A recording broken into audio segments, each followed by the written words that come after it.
Welcome to this explainer. Look, if you've ever tripped over a stray ballet slipper in the living room or, tried to quietly watch your kid practice a hip-hop routine without making them totally self-conscious, you definitely know the struggle.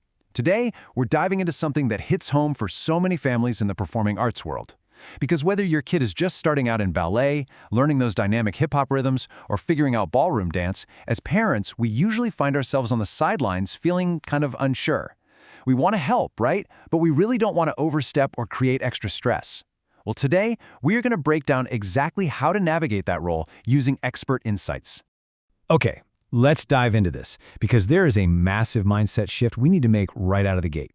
Supporting the young dancer is less about pushing harder and way more about building the conditions where skill, confidence, and safety can actually grow.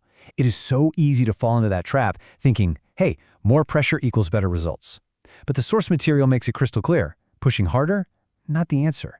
Your role isn't to act like some tough-love drill sergeant. Your actual job is to be an environment builder. You're setting the stage, literally and figuratively, for them to thrive. To get us there, we'll use the Architect of Growth framework. We're going to cover 5 key pillars: building conditions, realistic routines, form over perfection, physical safety, and emotional support. Let's jump straight into pillar number 1. Pillar number 1. Building the right conditions. So the ultimate goal here is to make home practice sustainable and, honestly, rewarding, not some continuous, exhausting grind. If practice turns into something they dread, well, we've lost the battle before it's even begun. So how do we actually do this? It starts with the physical space, having a clear practice area, having the music already ready to go, and making sure there are 0 distractions. By controlling the setup at home, you're creating a positive vibe and setting your dancer up for success before they even point a toe. You're removing the friction.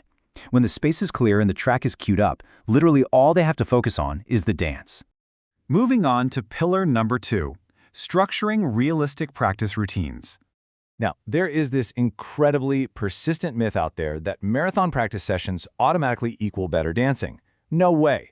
Young dancers actually thrive on short, super predictable sessions, and this brilliantly illustrates what that looks like.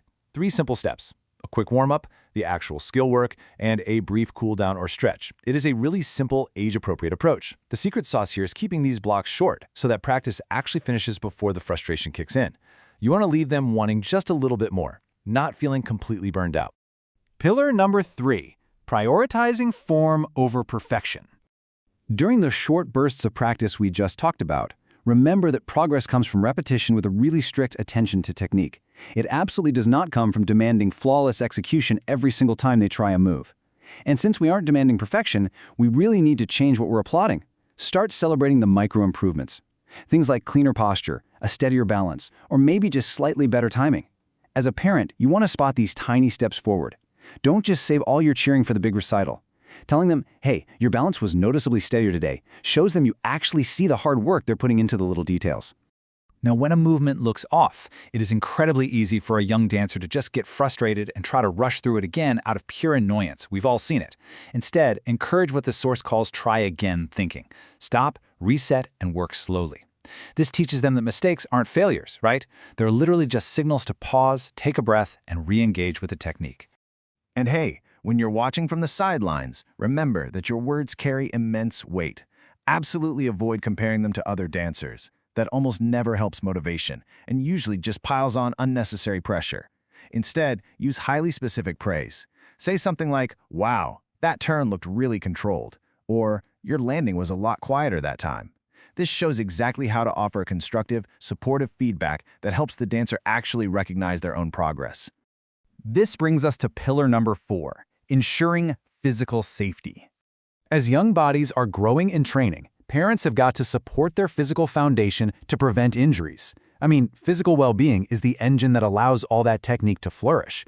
Basic mobility and core stability are totally crucial for safe conditioning. But equally important, hydration, sleep, and rest.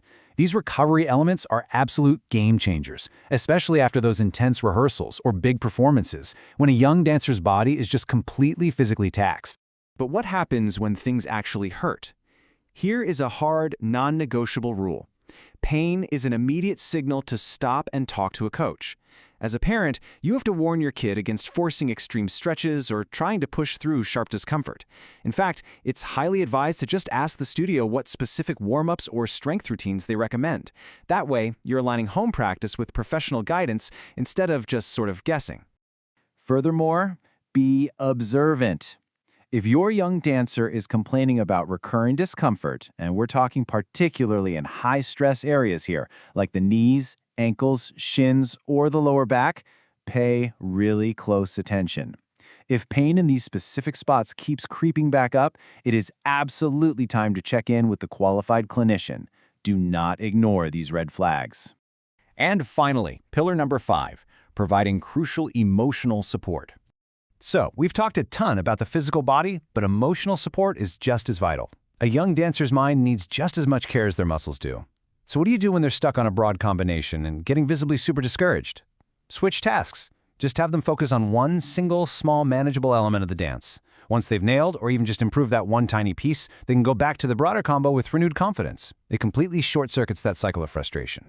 But, frustration isn't the only tough emotion in the room. What about the nerves? Nerves are just an inevitable part of dancing, whether it's before a standard Tuesday lesson or a massive weekend competition. And how we as parents react to those nerves, it can literally make all the difference in the world. So the crucial point is this: when the anxiety hits, use this incredibly empowering script. Just tell them, you're allowed to be nervous. Your job is to try your best, and you'll improve with reps. Boom! This completely normalizes the nerves for them. It tells them that fear is not a sign of failure. It's just a feeling, and the only expectation is that they just give it their best effort.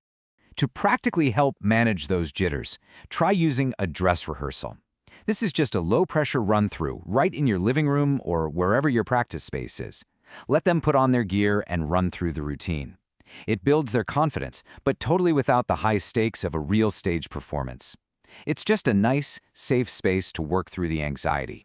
Now, behind the scenes of all this emotional and physical support, there is one absolutely vital relationship you need to maintain. You have to communicate with the coach.